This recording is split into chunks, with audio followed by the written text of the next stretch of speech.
हाल ही में भारत के finance minister ने एक स्पीच दिया है और उनमें उन्होंने कहा है कि India can not afford fear mongering. Fear mongering का मतलब होता है जानबूझकर और बढ़ा चढ़ाकर ऐसी अफवाहों को फैलाना जिससे जनता के बीच में भय का माहौल उत्पन्न हो। और उनका कहना है कि जो वर्तमान में भारत में चैलेंजेस आ रहे हैं ये बाहरी कारणों की वजह से आ रहे हैं, क्योंकि भारत जो है वो बहुत ज़्यादा चीज़ों को इम्पोर्ट करता है। जैसे कि 85% क्रूड ऑयल जो है वो इम्पोर्ट किया जाता है, नेचुरल गैस, एलपीजी, फर्टिलाइजर जैसी चीज़ों को इम्पोर्ट किया जाता है। और उनका कहना है कि मेजर चैलेंजेस जो हैं वो 3 एफ्स में छुपे हुए हैं, यानी फ्यूल, फर्टिलाइजर और फॉरेन एक्सचेंज। जिसके कारण होता ये है कि देश के अंदर महँगाई बढ़ना शुरू हो जाता है, ट्रांसपोर्टेशन कॉस्ट बढ़ता है, एग्रीकल्चर में कॉस्टिंग बढ़ता है, फिजिकल डेफिसिट यानी राजकोषीय घाटा बढ़ना शुरू हो जाता है, जो रुपए है वो स्टेबल नहीं रहता है और इसके अलावा फॉरेन रिजर्व जो है वो कम होना शुरू हो जाता है। पहला एफ यानी फ्यूल को समझते हैं। अगर कच्चे तेल का कीमत बढ़ेगा तो इससे डीजल और पेट्रोल का कीमत बढ़ेगा और पेट्रोल की कीमत बढ़ने से ज़्यादा खतरनाक होता है डीजल का कीमत बढ़ना। ऐसा इसलिए क्योंकि डीजल का इंडस्ट्रियल यूज़ बहुत ज़्यादा होता है। इसके अलावा लॉजिस्टिक यानी सामान को एक जगह से दूसरी जगह ले जाने वाले वाहन में इसका इस्तेमाल होता है। और तीसरा कारण है जो एग्रीकल्चर यानी खेती करने में इक्विपमेंट इस्तेमाल होते हैं, जैसे कि ट्रैक्टर, जनरेटर, इनमें डीजल का इस्तेमाल होता है। और अगर खेती करने में कॉस्टिंग ज़्यादा आएगा, इसका मतलब है कि जो अनाज है वो महँगे कीमत पे उपलब्ध होगा, जिसके कारण महँगाई बढ़ना शुरू हो जाएगा। और इसका मेन कारण है कि सरकार के कंट्रोल में क्रूड ऑयल का प्राइस नहीं है और दूसरा कारण है कि जो रुपए का वैल्यू है वो लगातार गिरता चला जा रहा है। अब सरकार के पास में 2 ऑप्शन है।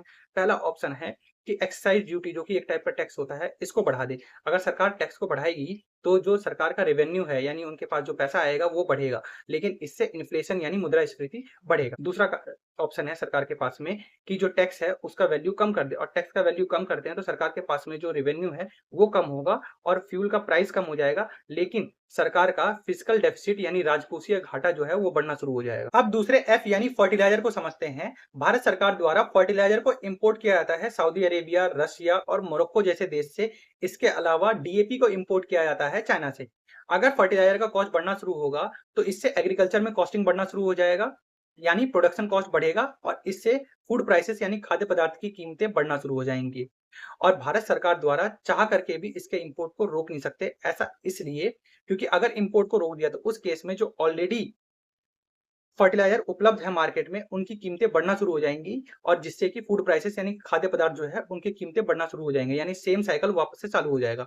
और दूसरा कारण है कि फर्टिलाइजर का इस्तेमाल खेती करने में होता है और खेती में तुरंत असर देखने को नहीं मिलेगा, यानी इम्पैक्ट तुरंत नहीं होगा बल्कि लंबे समय में इम्पैक्ट होगा, यानी जो आने वाला फसल है उसमें इसका प्रभाव देखने को मिलेगा। अगर फर्टिलाइजर कम उपलब्ध होगा तो जो उपज है वो भी कम होगा, जिसके कारण भारत में और ज्यादा विकट परिस्थिति उत्पन्न हो जाएगा और इसके सबसे ज्यादा दुष्प्रभाव जो है वो गरीब लोगों पर होगा। अब सरकार के पास फिर से 2 ऑप्शन है।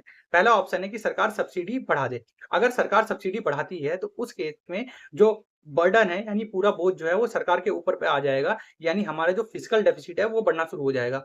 और दूसरा ऑप्शन ये है कि जो सब्सिडी है उसको कम कर दे। अगर सरकार सब्सिडी कम करती है तो इसका जो पूरा बर्डन है वो किसानों पर चला जाएगा, यानी किसान के जेब से ज़्यादा पैसा खर्च होने लगेगा, जिसके कारण जो इन्फ्लेशन है वो तो बढ़ेगा ही बढ़ेगा। इसके अलावा किसानों के बीच में गुस्सा जो है वो भी बढ़ना शुरू हो जाएगा। अब तीसरे एफ यानी फॉरेक्स यानी फॉरेन एक्सचेंज को समझते हैं। अगर भारत सरकार द्वारा इंपोर्ट ज्यादा किया जाएगा तो उस केस में हमारा फॉरेक्स जो है वो कम होना शुरू हो जाएगा। इसका मतलब ये है कि अगर इंपोर्ट बढ़ा तो उस केस में हमें पेमेंट डॉलर में करना पड़ेगा, जिसके कारण हमारा जो रिजर्व है वो धीरे धीरे खत्म होना शुरू हो जाएगा। और ये देखने को भी मिला है पिछले एक सप्ताह में लगभग $8 बिलियन हमारा रिजर्व जो है वो कम हो चुका है। इसके अलावा हमारा करंट अकाउंट डेफिसिट जो है वो बढ़ना शुरू हो जाएगा, यानी करंट अकाउंट डेफिसिट का मतलब होता है कि जब इंपोर्ट जो है वो ज्यादा हो जाए एक्सपोर्ट की तुलना में।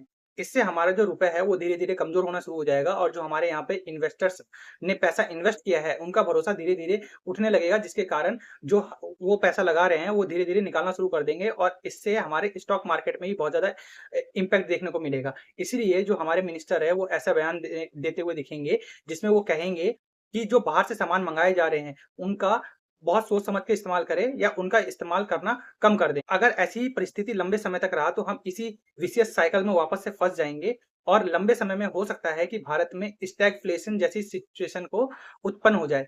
स्टैगफ्लेशन का जो होता है वो 2 शब्द से मिलकर बना हुआ है। पहला शब्द है स्टैग्नेशन, जिसका मतलब होता है स्लो ग्रोथ होना, और दूसरा वर्ड है इन्फ्लेशन, जिसका मतलब होता है मुद्रास्फीति यानी महंगाई।